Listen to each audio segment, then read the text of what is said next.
An Army Staff Sergeant from South Florida who was killed in the Vietnam War is being remembered after his remains were finally identified decades later. Our D.C. Bureau Chief Ben Kennedy attended the soldier's emotional burial service and is live in Washington. Ben. Eden Calvin, the family says they never gave up, and 51 years later, their loved one is now back here in the U.S. In a day of reflection and remembrance, Army Staff Sergeant Sanford Finger, a Vietnam War soldier from Miami Beach, was buried at Arlington National Cemetery Friday.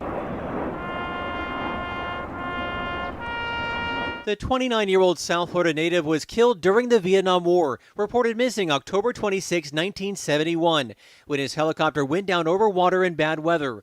The remains of 4 of the 10 soldiers on board were recovered following the crash, but Staff Sergeant Finger was not among them. Fast forward to 2022, when his family got a call they did not expect. It was hard to believe.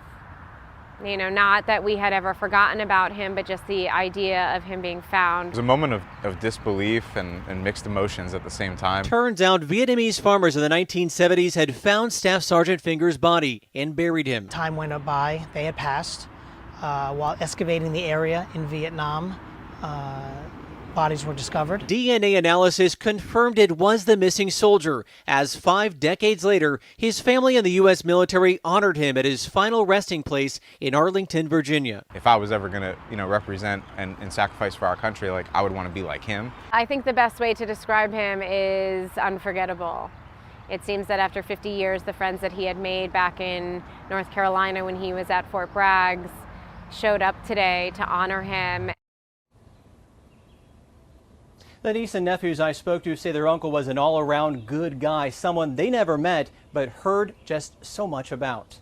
Reporting live in Washington, D.C., Ben Kennedy, Local 10 News. Ben, thank you. And right now,